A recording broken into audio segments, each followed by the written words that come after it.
जो माया का व्यवहार है उसका प्रभाव अशांति एवं दुखमय है। न दरिद्र सुखी है न धनवान सुखी है।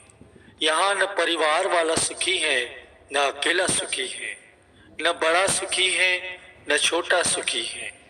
एक वही सुखी है जिसे पूर्ण संत सद्गुरु के नाम का सच्चा आधार है। सेवक को सदैव यही ध्यान रखना चाहिए कि सेवा करते करते इस माया के तुच्छ आनंद में मेरी सुरती तो नहीं उलझ गई। कार्य करना है परंतु प्रसन्न चित्त रहना है। अपनी वास्तविक निधि सच्चे नाम का धन उसकी सदैव निगरानी करते रहें तो सेवक को ये ज्ञात हो जाएगा। सतर्क होकर रुचि पूर्ण कार्य करें और विशेष ध्यान दें तो ये पूंजी सुरक्षित रहेंगी। सेवक को मान हो तो सदैव यही हो कि मेरे सद्गुरु पूर्ण है, मुझे तीनों लोकों में किसी का भय नहीं है। यही पूर्ण विश्वास है तो संसार की कोई भी हस्ती तुम्हें भयभीत नहीं कर सकती। 68 तीर्थ गुरु के चरणों में है। सद्गुरु को अंतर्यामी समझकर बुराई से बचो। यह विश्वास रखो कि मैं जो कुछ भी कर रहा हूँ सद्गुरु चैतन्य पुरुष हैं, वे सब कुछ देख रहे हैं। गुरु को वीडियो लाइक करना, सब्सक्राइब करना प्लीज़। बहुत मेहनत से आपके लिए मैं सत्संग लेके आता हूँ। वीडियो लाइक कर देना, सब्सक्राइब कर देना प्लीज़।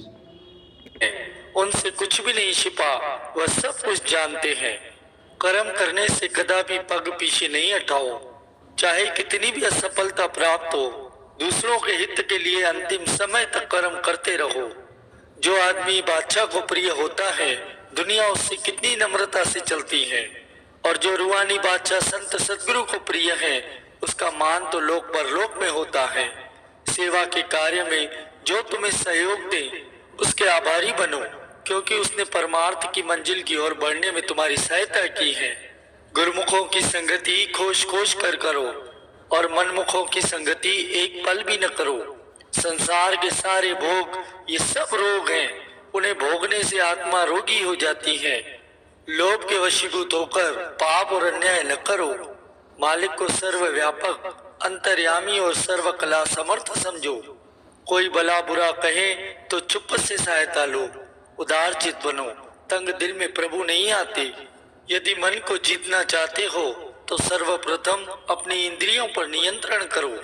अपनी नियत को शस्य निर्मल रखो। किसी से छल कपट न करो। अधिक नींद न करो। प्रातः काल शीघ्र उठकर मालिक का भजन करो। गुरु शब्द के अभ्यास से आंतरिक आंख खुलेंगी, जिससे जीव सत्य असत्य को पहचान कर धोखे से बचता है। तुम सदैव सद्गुरु के किए हुए उपकारों को याद करो, सदैव उनका एहसान मानो। उन्होंने जो कुछ भी तुम्हें दिया है वह राजाओं के खजानों में भी नहीं है। धैर्य मालिक की दी हुई अमूल्य दात है। जिसे ये प्राप्त हो जाए वह अत्यंत ही सौभाग्यशाली है। इसकी तुलना में संसार का धन नगण्य है। इसलिए यदि संसारी धन चला जाए तो कोई बात नहीं, परंतु धैर्य को अपने हाथ से मत जाने दो।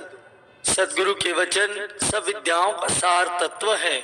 जो उन पर विश्वास करके अमल करता है वह अमर पद को प्राप्त करता है। सद्गुरु के वचन जीव को अंधकार से निकालकर प्रकाश में ले आते हैं। गुरु को कमेंट में लिख देना जय श्री धन। जैसे प्रकाश होने पर मनुष्य खड्डों में गिरने से बचता है, वैसे ही सद्गुरु के वचनों पर आधारित मनुष्य माया के गर्त में गिरने से बचता है। मन सद्गुरु के वचन रूपी तार पर चलता है या नहीं चलता, आठों याम यही चिंतन होना चाहिए। यदि इधर उधर विचलित हो जाए तो उसे मोड़कर सीधे मार्ग पर ले आओ। यदि तुम में नम्रता और प्रेम भाव नहीं है तो थोथी ज्ञान चर्चा से कुछ भी प्राप्त नहीं होगा। मन मति पर चलने वाला व्यक्ति सद्गुरु की कृपा को अपने हाथों से खो बैठता है। जिस विद्वान ने अपनी बुद्धि को इंद्रियों के भोगों में खो दिया उसे मूर्ख तुल्य समझो, और जिस अल्प बुद्धि वाले ने अपनी बुद्धि को सद्गुरु की मौज में सम्मिलित कर दिया वह तो बुद्धिमानों का सिरमौर है। महापुरुष चेतावनी देते हैं कि जो कुछ भी करो तो मालिक के निमित्त करो।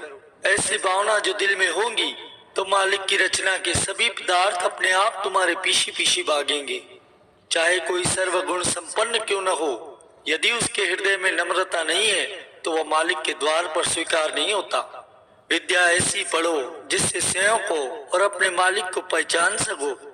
यदि हृदय में सत्यता है तो जगत की बातों से मत डरो। सदगुरु का वचन सचखंड से उतरा हुआ समझकर मन के व्यर्थ विचारों को त्याग कर उस एक वचन को पकड़ लोगे तो वहां पहुंचोगे जहां से इसका अवतरण हुआ है। जिसने अहंकार का त्याग किया है उसके लिए प्रभु का द्वार सदैव ही खुला है। अपनी शक्ति और समय को लोगों की निंदा करने में नष्ट न करो। जानते हुए भी यदि अपराध करोगे तो कठोर दंड के अधिकारी बनोगे। गुरुमुखों की संगति करने से विवेक होगा, अहंकार नष्ट होगा और मालिक में विश्वास की वृद्धि होगी। दूसरों को बुराई में उलझा हुआ देखकर और स्वयं को अच्छा समझकर उन पर हंसो नहीं, क्योंकि अजहु नाव मझधार में न जाने क्या होए। जो सदगुरु के शब्द में मग्न रहता है वह व्यर्थ के झंझटों से मुक्त हो जाता है। जो सज्जन पुरुष मालिक की ओर ले जाएं वे जीव के सच्चे मित्र होते हैं, और जो मालिक से दूर करें उन्हें शत्रु समझो। जो ईश्वर को सब में और सबको ईश्वर में देखता है उसका चित्त सदैव स्थिर रहता है। कार्य शुरू करने से पहले उसके परिणाम पर विचार कर लेना उचित होता है। तुम्हारी इच्छा ही तुम्हारा शत्रु बनकर भक्ति मार्ग में तुम्हें उन्नति नहीं करने देती, इसलिए इनका परित्याग कर दो। सदगुरु शब्द के अभ्यास से सभी विद्याएं, सभी गुण, रिद्धियां, सिद्धियां सरलता से प्राप्त होती जाएंगी। तुम्हारा आदि और अंत शब्द ही है, उसमें लीन रहना ही मनुष्य का वास्तविक कर्तव्य है। जितना अंतर्मुख रहोगे उतना ही सूक्ष्म से सूक्ष्म बातों को सरलता से समझते जाओगे। जो सदैव मन और इंद्रियों पर विजय प्राप्त करने का प्रयत्न करता है उसे परिश्रमी और शूरवीर समझो। जरा अंतर मन में झांक कर देखो कि क्या विकारों पर तुमने विजय पाई है।